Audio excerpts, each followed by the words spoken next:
오늘도 여호수아서 보겠습니다. 7장 1절 말씀을 한 목소리로 봉독하겠습니다.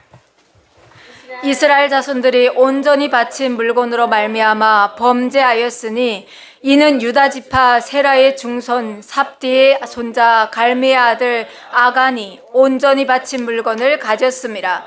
여호와께서 이스라엘 자손들에게 진노하시니라. 아멘. 하나님 아버지, 오늘도 우리가 주님의 말씀을 대면합니다. 하나님, 이 말씀이 그냥 우리 입술로 읊조리는 말씀이 아니라 우리로 하여금 하나님 앞에서 깨어 살 수 있는 말씀이 되게 하여 주시옵소서. 하나님, 오늘도 우리에게 할례 받은 길을 허락하여 주시고, 하나님, 우리의 입술을 하나님께서 들어 사용하셔서 복음, 십자가의 복음을 증거케 하시고, 그로 말미암아 우리 눈이 하나님의 영안을 보게 하옵소서. 또한 아버지, 그 말씀을 들을 때 우리에게 마음의 지혜를 허락하여 주셔서 말씀을 깨달을 수 있는 그 지혜도 허락하여 주시옵소서. 우리를 신실하게 인도하시고 늘 승리의 삶으로 이끌어 주시는 예수 그리스도 이름으로 기도드립니다. 아멘.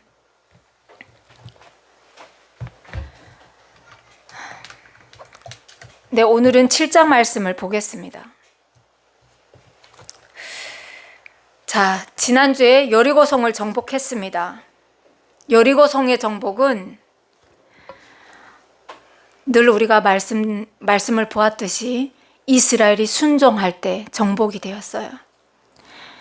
그들의 명철이나 지혜로 인해서, 전략으로 인해서 여리고성이 정복된 것이 아니라 하나님의 말씀에 순종했을 때 성공적으로 정복합니다. 사람의 생각으로는 도저히 이해가 안 가는, 그리고 이해할 수도 수용하기도 어려운, 오히려 어떻습니까? 사람의 지성으로 생각한다고 하면 죽을 수밖에 없는 그런 상황 가운데였어요. 위험할 수도 있는 상황이었지만 하나님께서 걸으라 했을 때 걸었습니다. 걸었더니 이스라엘은 가나안 땅의 첫 관문인 여리고성을 점령합니다.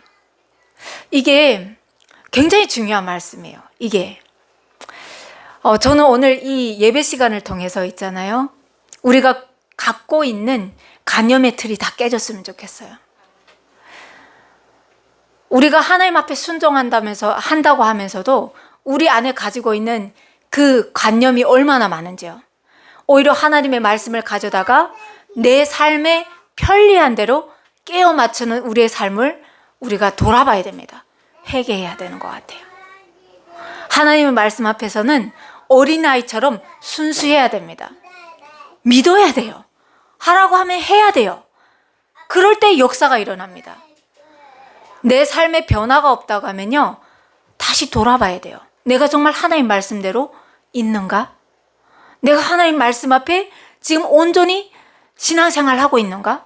혹시 내 생각에 고정된 그 관념의 틀에 하나님의 말씀을 가져다가 깨어 맞추고 있지는 않는지 돌아봐야 돼요. 그게 왜 그러냐면요, 하나님의 말씀은 오늘도 역사하고 계시는데 내 삶에 아무런 변화가 없다. 다시 돌아봐야 됩니다. 자, 이렇게 이스라엘이 여리고성의 그 첫 관문을 쟁취했습니다. 얼마나 기쁘겠어요? 너무너무 기뻤을 것 같아요. 야, 가나안 땅은 이제 우리 땅이야. 하나님께서 우리에게 주신 땅이야. 이미 다 정복했어. 이런 마음이었지 않겠습니까? 그런데 오늘 우리가 봉독한 7장의 말씀은 이 기쁨과는 어울리지 않는 여호와 하나님의 진노를 말씀하고 있어요. 왜 하나님께서 이렇게 진노하시는지, 그 진노의 말씀을 통해서 나의 삶을 돌아보고, 그리고 나는 어떻게 하나님 말씀 앞에서 살아야 되는지 사모하는 마음으로 말씀 앞에 우리가 서기를 간구합니다. 우리가 봉독한 말씀이죠. 이스라엘 자손들이 온전히 바친 물건으로 말미암아 범죄하였으니 이는 유다 지파 세라의 중손 삽디의 손자 갈미의 아들 아간이 온전히 바친 물건을 가졌음이라. 여호와께서 이스라엘 자손들에게 진노하시니라. 이 말씀으로 시작합니다. 여리고성 전투는 어떤 전투라고 했습니까? 여호와께서 친히 야전 사령관이 되셔서 이스라엘 앞서 나가 싸우셨던 그런 전쟁이었습니다. 그러면서 하나님께서 이스라엘이 정복할 그 공격로를, 공격길을 하나님께서 열어주신 거예요.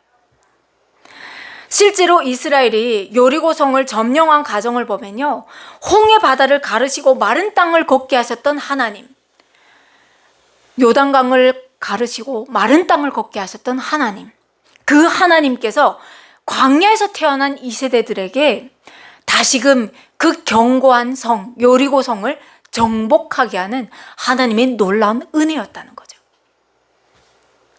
2장 11절에 라합이 정탐꾼들에게 뭐라고 고백합니까? 너의 하나님 여호와는 위로는 하늘에서도 아래로는 땅에서도 이런 하나님이 없다. 유일무이하신 하나님이다. 이 고백을 누가 했냐면요, 기생 라합이 했습니다.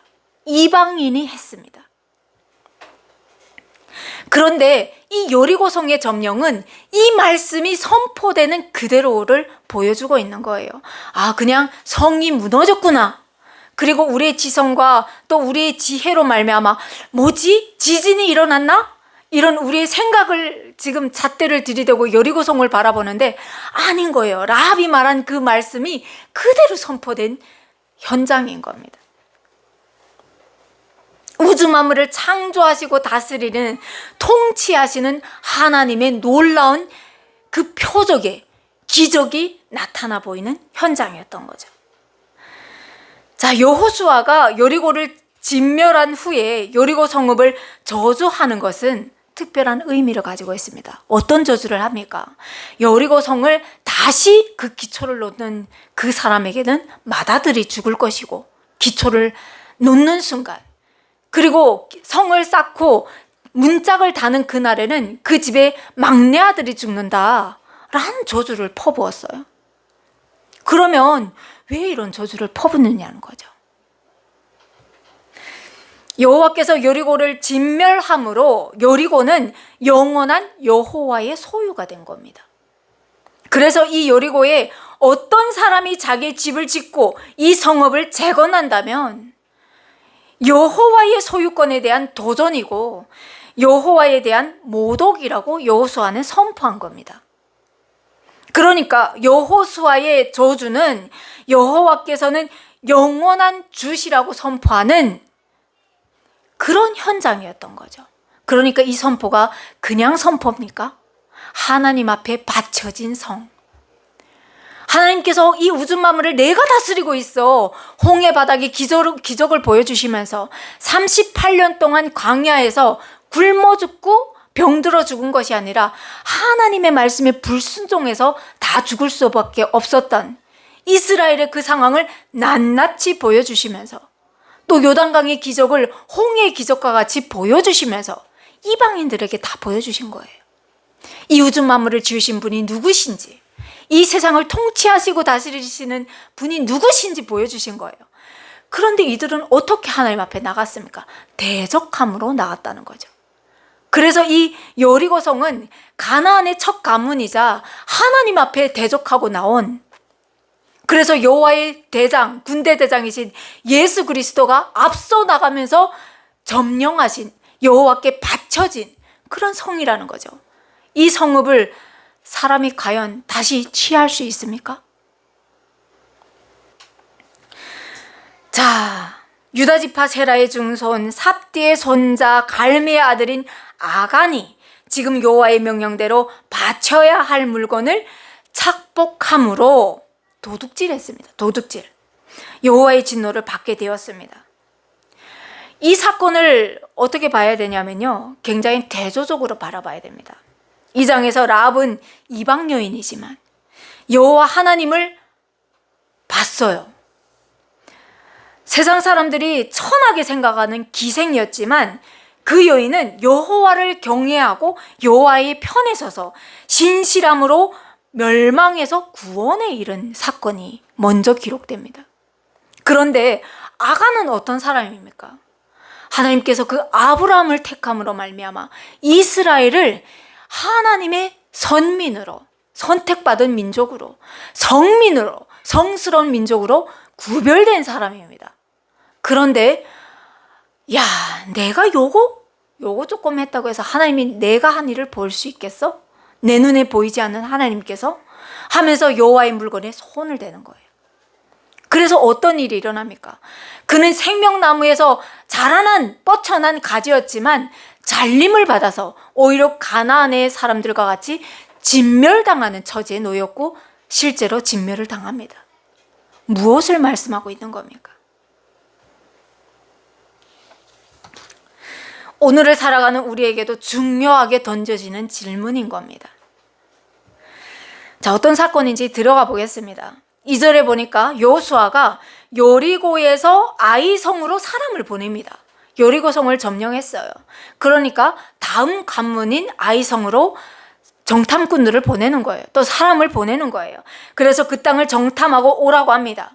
그래서 아이성으로 사람들이 정탐하러 떠났습니다. 가서 보고 오니까 이 사람들이 여호수아에게 뭐라고 말하느냐? 그 성은 군사가 적습니다. 그래서 우리의 모든 백성들이 들어가서 고생할 필요가 없습니다. 그러면 몇 명이 들어가야 되느냐? 그냥 한 2,3천 명 정도만 들어가면 그 성을 점령할 수 있습니다. 라고 얘기합니다. 그러니까 뭐죠? 그들 보기에도 점령하기에 어렵지 않은 성인 거예요. 여리고성 그 견고한 성도 점령을 했는데 아이성쯤이야 아무 문제가 안 된다는 거죠. 어떤 것을 보고 있습니까? 여러분은 여호와와 함께하는 이스라엘 백성들이 가나안 땅 정복에 있어서 이 땅을 하나님께서 우리에게 주셨다는 신심으로 가득 차 있는 거예요. 확신에 가득 차 있는 거예요.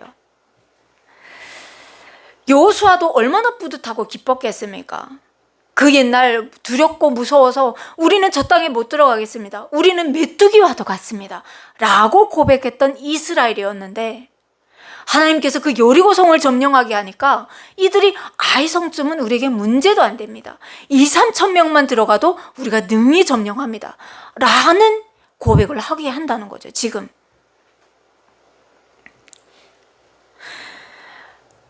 이미 이들은 하나님 앞에서 승리를 거둘 수 있다는 확신에 차 있습니다.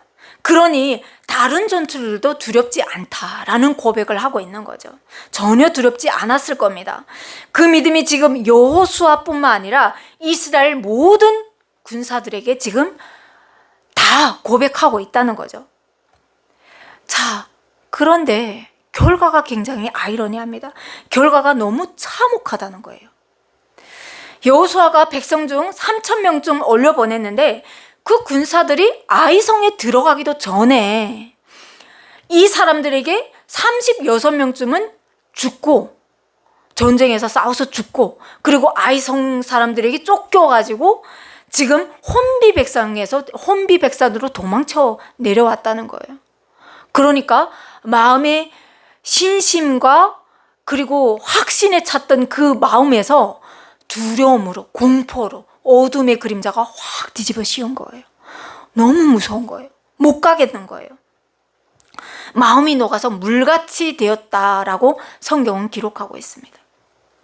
왜 이들의 마음이 녹았습니까? 왜 이들의 마음이 녹았습니까? 여러분, 이런 걸 봐야 되지 않습니까? 그냥 이들이 전쟁에서 패해서 36명이 죽었으니까 무서워서 마음이 녹아서 물이 되었습니까? 보이는 현상은 그거예요. 그렇지만 이들이 무서워했던 것은, 진짜 무서워했던 이유는 여호와 하나님으로부터 우리가 버림받았을까 봐 그게 두려웠던 거예요. 여리고 성을 점령할 수 있었던 것은 자기들의 의나 전투력으로부터 나온 것이 아니라는 것을 알고 있다는 거죠. 두 겹으로 견고하게 쌓았던 그 여리고성이 여호와 하나님께서 하라고 하신 그 말씀대로 말도 안 되는 그 말씀에 순종했는데 점령했다는 거예요. 그러니까 이 사람들이 알고 있는 거예요.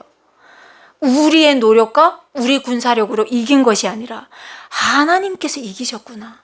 하나님께서 먼저 가시면서 점령시켜 주셨구나. 이게 이들의 고백이었다는 거예요.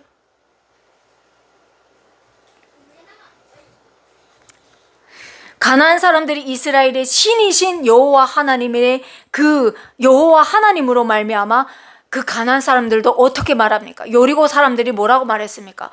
우리의 간담이 높고 정신을 잃을 것 같다. 실질로 잃었다. 이렇게 기생 라합이 정보를 흘려서 줬단 말이죠. 그러니까 이방인들도 여호와 하나님으로 말미암아 간담이 서늘하고 정신을 잃을 정도였고, 이스라엘 백성들도 하나님께서 보여주시는 그 말씀에 순종함으로 말미암아 이런 결과물들이 일어났다는 거죠. 승리라는. 그러니까 무엇입니까? 이스라엘은 아는 겁니다. 전쟁의 승리가 어디로부터 오는지, 전쟁의 승패가 누구로부터 오는지 안다는 거죠. 그래서 여호수아가 어떻게 합니까? 옷을 찢고 머리를 풀어 헤치고 수염을 길게 늘어뜨리고 재를 뒤집어 쓰고 하나님 앞에 밤새도록 우는 거예요. 철야를 하는 겁니다. 철야를. 왜 합니까? 하나님 돌아오세요, 이거 아니겠습니까? 하나님 우리를 버리지 말아 주십시오, 이거 아닙니까? 진실된 고백을 지금 하고 있는 거예요. 신앙생활은 이게 중요합니다, 여러분. 하나님 앞에서 왔다 갔다 한다고 해서 구원은 못 받아요. 하나님 앞에서 마음에도 없는 회개를 계속한다고 해서 구원은 못 받아요. 진실된 회개, 진실된 고백, 하나님 앞에 진실되게 나갈 때 구원받고 우리의 삶이 변화가 되고 하나님이 정말 나를 구원해 주시는 구세주로 계시는 거예요. 하나님 이거 보라고 지금 성경을 기록해서 보여주시는 거예요.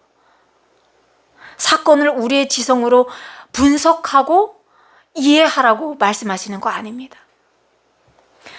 자, 여호수아가 어떻게 고백하는지 보겠습니다. 슬프도소이다 주 여호와여, 이렇게 뗍니다. 슬프도소이다 주 여호와여, 이렇게 시작을 떼는 거예요. 어찌하여 이 백성을 인도하여서 요단을 건너게 하고 우리를 저 아모리 사람의 손에 넘겨서 멸망시키려 하시나이까. 우리가 요단 저쪽에 만족하게 여기서 이 땅을 그냥 저주하였다면 좋을 뻔하였습니다. 우리를 왜 이 요단강을 건너게 하셔서 우리로 이렇게 참패를 당하게 하십니까? 이 고백은 뭐냐면요, 하나님 앞에 살고자 기도하는 여호수아의 기도입니다. 하나님, 우리가 다 죽게 되었습니다. 하나님께서 우리를 통해서 이루려고 하셨던 그 언약은 어떻게 되는 겁니까? 이 고백을 하고 있는 거죠. 우리도 마찬가지인 거예요. 하나님 앞에 나갈 때 어떻게 기도해야 됩니까? 하나님, 우리를 통해서 이 세상 만방에 하나님의 나라를 확장시키려고 하셨던 하나님이 그 뜻을 이루어서서 벙어리 되었던 내 입술이 하나님 앞에서 말씀을 전하는 그 입술이 되게 열어주시옵소서. 이게 우리 기도가 돼야 된다는 거죠. 그런데 우리는 무엇을 구합니까? 하나님, 우리 집 잘 되게 해주세요. 내 자녀 시험 잘 보게 해주세요. 좋은 대학 가게 해주세요. 좋은 직장 얻게 해주세요. 남보다 잘 살게 해주세요. 남보다 멋지게 살게 해주세요. 좋은 차 사게 해주세요. 좋은 집 얻게 해주세요. 하나님께서 아니라고 말씀하시는 거예요. 하나님 앞에 나올 때 우리가 무엇을 봐야 되는지 우리가 성경을 보는 그 눈이 튀었으면 좋겠습니다. 눈이 열렸으면 좋겠어요. 그때 하나님께서 여호수아에게 뭐라고 말씀하시느냐? 일어나라. 어찌하여 이렇게 엎드렸느냐? 하나님 앞에 있는 그대로 들고 나가서 하나님, 슬프도소이다 주 여호와여 하니까 하나님께서 말씀하시는 거예요. 아마 그때 여호수아가 그냥 진짜 번듯하게 번지르르하게 나가서 그냥 멋들어지게 기도를 했다고 하면 하나님께서 말씀하셨을까요? 안 하셨을 거예요. 너 진심이 없구나. 너는 나를 안 믿는구나. 하나님 앞에 진실되게 나간 거예요. 슬픕니다, 하나님. 이 이스라엘을 통해서 예언하셨던 하나님의 그 언약은 어떻게 되는 겁니까?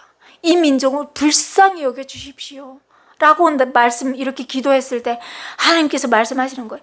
일어나라. 어찌하여 네가 이렇게 엎드려 있느냐. 하나님의 위로가 임하는 겁니다. 하나님의 위로가. 그래서 여호수아가 하나님 앞에 이스라엘에 처한 그 상황을 그대로 들고 슬픈 마음으로 나가서 하나님 앞에 간구하니까 하나님께서 말씀하시죠. 이스라엘이 범죄하여서 내가 그들에게 명령한 나의 언약을 어겼기 때문에, 또한 그들이 온전히 바친 물건을 가져가고 도둑질하고 속이고 그것을 그들의 물건들 가운데 두었다. 그러므로 이스라엘 자손들이 그들의 원수 앞에서 능히 맞서지 못하고 그 앞에서 돌아섰다. 왜냐? 이는 그들도 온전히 바쳐진 것이 됨이라. 지난번에 말씀드렸잖아요. 이거는 여호와의 전쟁이라고. 그러니까 거기에서 다 얻는 절품들은 뭐라고 했습니까? 여호와의 것이라고, 바쳐진 것이라고. 그것을 훔치는 그 자는 하나님 앞에 그 제물로 드려진다고 말씀드렸지 않습니까? 하나님께서 말씀하시는 거예요. 그 온전히 바친 물건을 너희 중에서 멸하지 아니하면 내가 다시는 너희와 함께 있지 않겠다. 그러니 너는 일어나서 백성을 거룩하게 하여 이르기를 너희는 내일을 위하여 스스로 거룩하게 하라. 이스라엘이니까 하나님께서 알려주시는 거예요. 내 백성이니까 하나님께서 알려주시는 거예요. 오늘날 우리가 하나님 앞에서 신앙생활 하는데 하나님께서 아프게 매를 드신다고 하면 사랑의 매인 거예요. 잘못했으니까 빨리 돌아오라고 알려주시는 거예요. 이스라엘의 하나님 여호와의 말씀에 이스라엘아 너희 가운데 온전히 바친 물건이 있나니 너희가 그 온전히 바친 물건을 너희 가운데에서 제하기까지는 내 원수들 앞에서 능히 맞서지 못한다. 이게 지금 계속 지금 막 나오고 있는 말씀인 거예요. 그래서 하나님께서 말씀하십니다. 어떻게 도둑질한 그 사람을 어떻게 분별할 건지 그 방법까지도 세세하게 다 말씀해 주시는 거죠. 자, 다음날 아침에 이스라엘을 여호수아가 그 지파대로 하나님 앞에 나오게 합니다. 그리고 어떻게 합니까? 제비를 뽑는 거예요. 제비를 뽑으니까 어떻게 됩니까? 유다 지파가 뽑히고, 그리고 유다 족속을 하나님 앞에 또 가까이 나오게 했더니 세라 족속이 뽑히고, 또 세라 족속의 각 남자들이 나오게 하니까 또 삽디가 뽑히고, 그리고 또 삽디의 가족의 각 남자들이 나오게 하니까 그 중에 누가 나옵니까? 세라의 중손이며 삽디의 손자인 갈미의 아들 아간이 잡히는 겁니다. 그런데 여기에서 아간이 잡혔다고 해서 그냥 바로 이렇게 징계를 합니까? 아니에요. 여호수아가 아간에게 말하는 겁니다. 내 아들아, 청하노니 이스라엘의 하나님 여호와께 영광을 돌려서 그 앞에 자복하고 내가 행한 일을 내게 알게 하라. 그 일을 내게 숨기지 말라. 하나님께서 제비를 뽑는 그 자리에 나오라고 해서 제비를 뽑았을 때, 아간이 뽑혔을 때 바로 이렇게 징계하는 것이 아니라 그 증거를 찾는 겁니다. 그런데 그때 아간이 뭐라고 합니까? 참으로 나는 이스라엘의 하나님 여호와께 범죄했습니다. 실토하는 겁니다. 얼마나 두렵겠어요. 보이지 않는 하나님이 내가 요거 훔친다고 알겠어? 우리에게 말씀하시는 거예요. 하나님이 보이지 않는데 내가 이렇게 산다고 해서 하나님이 나를 징계하겠어? 하나님이 지금 시퍼런 눈을 가지고 낮에도 밤에도 주무시지 않으시고 우리를 보고 계신다는 말씀을 하고 있는 거예요. 어떻게 살아야 되는지. 성경은 마냥 복 받습니다, 아멘 하는 성경이 아니에요. 그러면서 아간이 말합니다. 내가 노력한 물건 중에 시날산의 아름다운 외투 한 벌, 많이도 아니에요, 외투 한 벌, 그리고 은 200세겔과 그 무게가 50세겔 되는 금덩이 하나, 그것이 탐나서 숨겼대요. 그러면서 그 숨긴 장소까지 얘기를 합니다. 여러분, 여기에서 뭘 보십니까? 제비는 사람이 뽑았지만 하나님께서 지금 이 재판에 지금 하나님께서 주관하고 계시는 거예요. 재판자가 누구신지를 봐야 되는 거예요.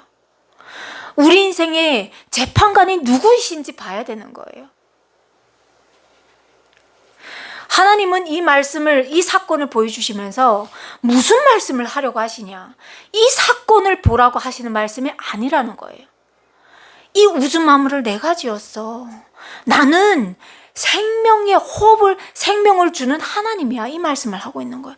나는 너희를 다 세고 보고 있어. 너희 머리카락 하나하나까지도 나는 다 세는 하나님이야. 이 말씀을 하고 있는 거잖아요. 그러니까 우리의 삶도 어떻게 하라고요? 하나님 안에서 다른 점쟁이를 찾아가듯이 호흡도 없는 해나 달이나 나무를 보면서 비는 그런 인생이 아니라 하나님 앞에서 잘못했습니다 하고 반복하는 삶이 아니라 결단하라고. 하나님 앞에서 진짜 복받는 하나님 안으로 들어오라고. 진짜 그리스도인의 삶으로 살라고. 그래서 이 사건을 말씀하시는 게 아닐까요? 이 사건을 보라고 이 성경을 기록했을까요? 아니에요. 나는 살아있는 신이야. 내가 다 지었어. 이 말씀을 하려고 이 사건을 기록하고 있다는 거예요. 그런데 우리는 어떻게 해요? 이 사건을 사건으로만 바라보고 있다는 거죠. 이게 문제라는 거죠. 그러니 우리의 신앙이 뭡니까? 죽은 신앙입니다. 살아있는 신앙이 아니고, 깨어있는 신앙이 아니고 죽은 신앙이라고 말씀하시는 거예요. 자, 아간이 이렇게 고백하니까 요수아가 사자들을 보냅니다. 사람들을 보냅니다.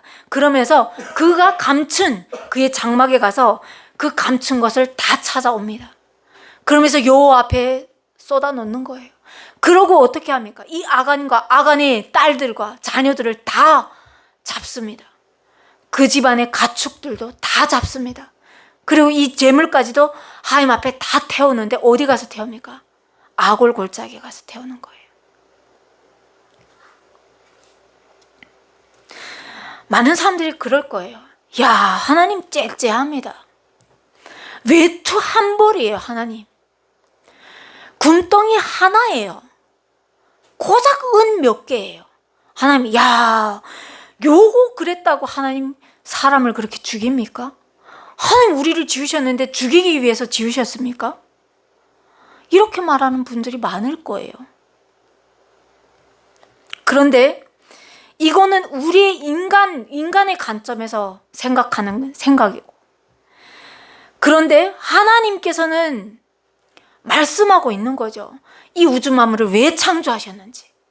그리고 하나님의 형상 따라, 자신의 형상대로 모양대로 지은 게 우리 아닙니까? 하나님의 생기를 불어넣은 게 누굽니까? 짐승입니까? 가축입니까? 동물입니까? 아니에요. 우리라는 거예요. 우리. 아무에게도 주지 않는 그 은혜를 사람에게 부여하셨다는 거예요. 그러면서 우리가 어떻게 살 것인지 하나님 늘 생각하라는 말씀을 하고 있는 거죠. 그리고 이스라엘이 왜 가나안에 들어가는지 우린 봐야 되는 겁니다. 보이는 현상만 갖고 우리의 입장에서 판단하는 것이 아니라 이들의 사명이 무엇인지 봐야 된다는 거죠. 이스라엘은요, 가나안 땅에 땅 따먹게 하려고 들어가는 게 아닙니다. 땅이 없어서 가나안 땅에 들어가는 게 아니라는 거죠. 하나님께서 분명히 말씀하셨어요. 너희도 그 가나안 사람들과 똑같이 살 거면 가나안 들어갈 필요 없어. 이미 그 땅이 너희들을 토해내기 때문에 들어갈 필요가 없어 라고 말씀하십니다. 그러면 이들이 거기에 들어가는 이유가 무엇입니까? 이스라엘은 그 땅에 분명한 사명을 갖고 들어갑니다. 해야 할 사역이 있는 거예요. 바로 하나님의 나라가 어떤 나라인지 보여줘야 합니다. 그리고 이방 나라들에게 선포해야 됩니다. 그리고 하나님을 모르는 그들에게 보여줌으로 말미암아 하나님께 돌아오라고, 회개하라고, 세례 요한과 같은 그런 사명을 감당해야 하는 존재들이 바로 이스라엘인 거예요. 신명기 7장 7절에서 11절에서 모세가 이렇게 고백합니다. 여호와께서 너희를 기뻐하시고 너희를 택하심은 너희가 다른 민족보다 수요가 많기 때문이 아니다. 왜? 너희는 오히려 다른 모든 민족보다 힘도 약하고 사람도 없다. 아브라함을 생각해 보십시오. 애 한 명도 못 낳는 사람이었어요. 그런 사람을 택하여서 하나님께서 자기 백성 삼아 주셨다는 거예요. 왜? 하나님의 목적이 있기 때문이에요. 우리는 늘 우리의 만족함으로 하나님을 이렇게 맞추려고 하지만 아니라는 거예요. 하나님의 나라 확장과 그리고 하나님의 뜻이 하늘에서와 같이 이 땅 가운데 이루어지기 위해서 들어 사용하는 존재들이 우리라는 겁니다. 이스라엘이라는 말씀을 하고 있는 거죠. 그러면 하나님은 왜 이토록 가장 연약한 민족을 들어 사용하십니까? 고린도전서에서 바울은 이렇게 고백합니다. 하나님께서 세상에 미련한 것들을 택하고 미련한 사람들을 택하시는 이유는 지혜 있는 사람들을 부끄럽게 하시려고, 약한 것들을 택하시는 이유는 세상에 그 강한 자들을 부끄럽게 하기 위해서, 하나님께서 세상에 천한 것들과 멸시받는 것들과 없는 것들을 택하시는 이유는 내가 잘났어 하고 우쭐거리는 그들을 폐하시기 위해서. 이는 아무 육체도 하나님 앞에서 자랑하지 못하게 하려 하심이라. 너희는 하나님으로부터 나서 그리스도 예수 안에 있고 예수는 하나님으로부터 나와서 우리에게 지혜와 의로움과 거룩함과 구원이 되었다. 그러니까 뭡니까? 기록된 바 자랑하는 자는 예수 그리스도 안에서 다 자랑하라. 하나님께서 이스라엘 백성을 택하신 이유도 이 가장 연약하고 아무 힘도 없고 볼 것도 없는 이스라엘 아브라함을 택하신 이유도 왜입니까? 하나님의 그 능력을 나타내기 위해서, 하나님께서 죽은 그런 우상들과 똑같은 그런 우상이 아니라는 것을 말씀하기 위해서 이들을 들어서 사용하셨다는 것을 말씀하고 있는 거죠. 그런데 우리의 삶은 어떻습니까?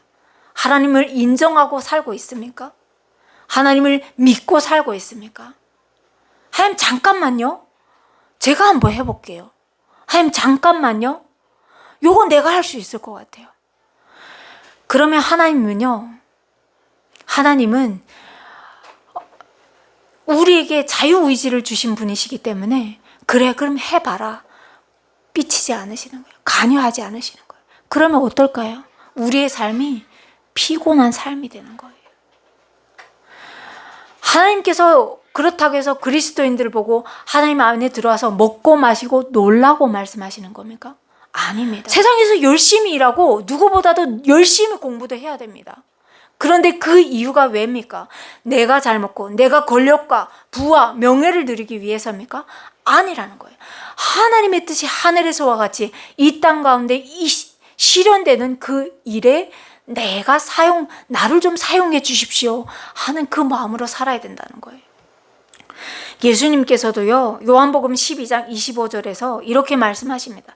자기 생명을 사랑하는 자는 잃어버릴 것이요, 이 세상에서 자기 생명을 미워하는 자는 영생하도록 보존하리라 라고 말씀하십니다. 이게 무슨 말씀이십니까? 내 부귀영화는 그걸 위해서 쫓아 살지 않겠다는 거예요. 하나님의 나라를 위해서 내가 살겠다는 거예요. 여러분 크게 생각하고 크게 보십시오. 그런데 그 크게 보는 것이 무엇입니까? 나를 위해서 크게 보지 마십시오. 내 가정을 위해서 크게 보지 마십시오. 하나님 나라를 위해서 크게 보십시오. 크게 생각하고 입도 크게 벌리십시오. 하나님 앞에서. 그러면 하나님께서 여러분을 하나님의 편에 세우시고 여러분이 구하는 그런 것들을 있지 않습니까? 하나님 안에서 아무것도 아니에요. 왜냐? 모든 것이 하나님으로부터 나오기 때문입니다. 그분이 다 주셨기 때문이에요. 그래서 저는 오늘도 이 설교 제목이 뭐냐면요, 하나님의 얼굴을 구하는 삶입니다. 하나님의 얼굴을 구하는 삶, 하나님의 얼굴을 구하는 지혜로운 삶. 이게 지혜입니다. 하나님의 편에 서는 거. 하나님 보고 하나님 내 편에 서세요? 결코 그런 일이 없습니다. 여러분이 하나님의 편에 서셔야 됩니다. 날마다 기도하는 그 기도의 방법도 바꾸셔야 됩니다. 하나님, 저를 하나님 편에 세워주십시오. 저를 통해서 하나님의 나라를 확장시켜 주십시오. 저를 통해서 복음을 선포하게 해 주십시오. 하나님의 나라를 위해서 간구하실 때 하나님께서 여러분이 구하는 그 모든 것들을 채워주실 줄 믿습니다. 아멘. 기도하겠습니다. 하나님 감사합니다. 하나님, 우리에게 진리가 무엇인지, 지혜가 무엇인지 날마다 그 말씀을 통하여 보게 하여 주셔서 감사합니다. 우리가 하나님 편에 설 수 있도록 하나님 우리를 긍휼히 여겨 주십시오. 그래서 하나님께서 이루시는 그 놀라운 구원의 역사에 우리가 없어도 하나님께서는 그 뜻을 이루시는 분이시지만 하나님 우리를 긍휼히 여기셔서 우리를 통하여 하나님 그 놀라운 일들을 행하여 주십시오. 그래서 하나님과 함께 걸어갈 수 있는 하나님 그 은혜를 우리에게 허락하여 주십시오. 이 세상에 하나님의 자녀로 택함받은 우리가 그 아버지께서 주시는 영원한 복과 함께 하나님 안에서 자유를 누리게 하여 주시옵소서. 한 주를 살아갈 때도 주님 앞에 우리의 가정과 일터와 또 아버지 우리의 사업장과 우리의 자녀들 모든 것들을 주님 앞에 올려드립니다.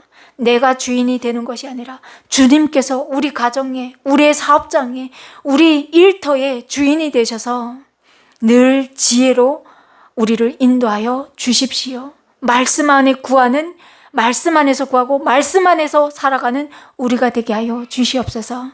감사드리며 예수 그리스도 이름으로 기도드립니다. 아멘.